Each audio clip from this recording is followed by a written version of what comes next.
अस्सलामुअलैकुम। वालेकुम सलाम। जी माशाल्लाह, कौन और कहाँ से? मैं नाम ना दसनी, मैंने तकलीफ है अड्डियां लक्कू। किधर से कॉल कर रही हैं, कहाँ से कॉल कर रही हैं आप? बिल्कुल चिकन गया। आप कहाँ से कॉल कर रही हैं? डरबी के। डरबी से? जी जी माशाल्लाह, डरबी से। आपकी उम्र कितनी है, वज़न कितना है? उम्र है 75, वजन 12 स्टोन। वज़न कितना है?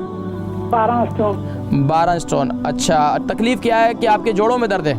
जोड़ा ही, लक्के ही, गोडियां ही, थाई जड़ी है नहीं, लक्कू गिर गए, गोडियां तो करो सख्त तकलीफ है, बिल्कुल टूट नहीं हो सकती।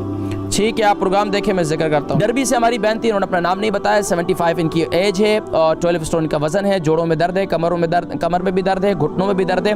कोई इलाज बताएं, उम्र का तकाजा है, आप वरी न करें। इंशाल्लाह इस उम्र के अंदर आकर ये तकलीफ़ें हो जाती हैं। लेकिन जो वज़न आपका ज़्यादा है, इस वज़न को सबसे पहले कम करने की कोशिश करें। वज़न को कम करने के लिए आप कोशिश ये करें कि आप कावा इस्तेमाल करें। और कावा जो है वो आपने इस्तेमाल करना है किस टाइम पर? हर खाने के तकरीबन 45 मिनट से 1 घंटे के बाद। उसमें क्या डालें? ये कावा पूरे यूके के अंदर अल्हम्दुलिल्लाह 3-4 नुस्खे हैं, पूरे यूके के अंदर बहुत मशहूर हैं और पूरी माशाल्लाह पूरे यूके यूरोप वालों ने इससे बहुत फ़ायदा उठाया। आप भी इससे फ़ायदा उठाएं। सबसे पहले सौंफ ले लें 1 चम्मच, ज़ीरा ले लें 1 चम्मच, अदरक ले लें 3 इंच का 1 टुकड़ा और दालचीनी ले लें 3 इंच का 1 टुकड़ा। ये ले लें और इसको अदरक को कद्दूकश कर लें और जो दालचीनी इसको छोटा छोटा करके डाल दें और थोड़ी सी इसमें 1 चुटकी भर वो डाल दें आप ग्रीन टी।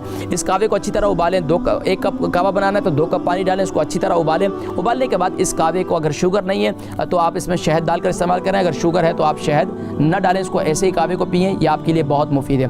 दूसरा काम आप ये करें कि रात को सोते वक्त जो है आप कोलेस्ट्रॉल भी आपको ज़्यादा है तो आप क्या करें कि आप हल्दी वाला पानी बनाएं। हल्दी वाला यानी कि फ्रेश हल्दी ले लें, उसको उबाल लें, उसके अंदर 3 इंच का 1 टुकड़ा डालकर छोटे छोटे करके या कद्दूकश करके उसमें डाल दें। पानी को अच्छी तरीके से उबालें, 2 कप में से 1 कप रह जाए। और फिर उसके बाद क्या करें कि आप मेथी दाने को रात को सोते वक्त हल्दी वाले पानी के साथ इस्तेमाल करें। इंशाअल्लाह आप 1 हफ्ता इस्तेमाल करें, आपकी कमर का दर्द इंशाअल्लाह काफ़ी हद तक अफाका होगा। और जोड़ों में और घुटनों में दर्द बहुत ज़्यादा है तो आप इशराक की नमाज़ पढ़ा करें। इशराक की नमाज़ एक ऐसी नमाज़ है जो हमारे 360 जोड़ों का सदका है। अल्लाह के नबी सल्लल्लाहु अलैहि वसल्लम ने शायद फरमाया कि इशराक की नमाज़ जो लोग पढ़ते हैं, फरमाया कि इससे उन्हें जोड़ों का दर्द कभी नहीं होता। तो आप ये अमल भी करें। अल्लाह तबारक व तआला शिफाए कुल्ली नसीब फरमाए।